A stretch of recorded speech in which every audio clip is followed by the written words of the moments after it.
Road Royals নামে চলন্ত বাসে ডাকাতি শ্লীলতাহানির 4 দিন পর 3 জনকে গ্রেপ্তার করেছে জেলা গোয়েন্দা পুলিশ। শনিবার ভোরে ঢাকার সাভার এলাকা হতে তাদের গ্রেপ্তার করা হয়। বিস্তারিত জানাতে টাঙ্গাইল থেকে যুক্ত হয়েছেন সহকর্মী কাউসার আহমেদ। কাউসার, জানাবেন ঢাকা টাঙ্গাইল হাইওয়েতে যত্রতত্র বাস থামানো, টিকিট ছাড়া যাত্রী নেওয়া, এসব কর্মকাণ্ডের নজরদারি কেমন দেখছেন? চলন্ত বাসে এরকম একটা ঘটনার পরে যাত্রীদের স্বাভাবিকভাবেই আত্মবিশ্বাস কমে যায়, সেক্ষেত্রে আইন শৃঙ্খলা বাহিনীর সদস্যরা কি ধরনের ভূমিকা রাখছেন?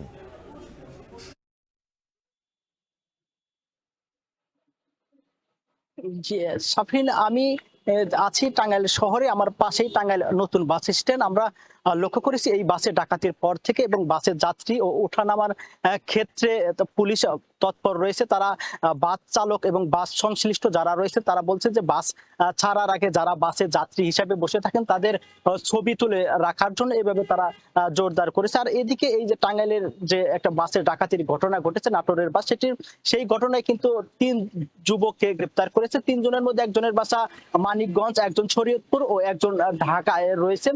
তো পুলিশ বলছে যে এই চক্রের সাথে আরো বেশ কয়েকজন জড়িত, তাদের গ্রেপ্তারের জন্য তারা চেষ্টা অব্যাহত রেখেছেন। টাঙ্গাইলের পুলিশ সুপার মিজানুর রহমান জানিয়েছেন যে এই 3 জনকে 5 দিনের রিমান্ড আবেদন করে টাঙ্গাইল আদালতে পাঠানো হয়েছে। তো আদালত থেকে কতদিন রিমান্ড মঞ্জুর করে সেটি কিছুক্ষণ পর আমরা আপনার মাধ্যমে দর্শকদের জানাতে পারবো। আর এদিকে কিন্তু গত বছর অর্থাৎ 2024 সালের 3 এপ্রিল কিন্তু ঢাকা টাঙ্গাইল মহাসড়কে আরেকটি বাসের ডাকাতির ঘটনা ঘটেছিল। ওই সময় নৌবাহিনীর এক সদস্য কিন্তু ছুরিকাঘাত হয়েছিল। পরবর্তীতে আমরা লক্ষ্য করেছি যে হাইওয়ে পুলিশ, জেলা পুলিশ এবং গোয়েন্দা পুলিশের বিভিন্ন ইউনিট মহাসড়ক সহ গুরুত্বপূর্ণ এলাকাতে তারা টহল জোরদার করেছিল এবং সেই সময় অনেকটাই এই অপরাধ কর্মকাণ্ড কমে গিয়েছিল। কিন্তু কিছুদিন পর যাওয়ার পরে কিন্তু আবার এই একই ডাকাতির ঘটনা ঘটেছে ঢাকা টাঙ্গাইল যমুনা সেতু মহাসড়কের মির্জাপুর ও কালিয়াকুর অংশে। পুলিশ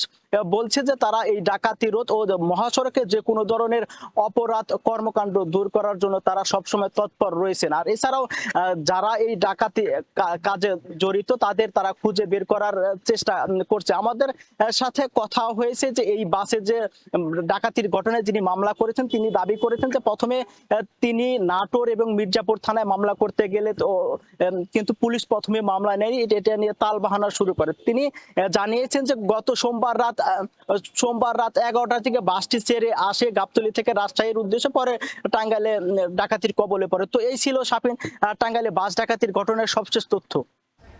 চলন্ত বাসে ডাকাতি ও শ্লীলতাহানির অভিযোগে 3 জনকে গ্রেপ্তার করেছে পুলিশ। এনে টাঙ্গাইল থেকে জানাচ্ছিলেন সবশেষ সহকর্মী কাউসার আহমেদ। এদিকে ঝিনাইদহ শৈলকুপায় 3 জনের গুলিবিদ্ধ মরদেহ উদ্ধার করেছে পুলিশ।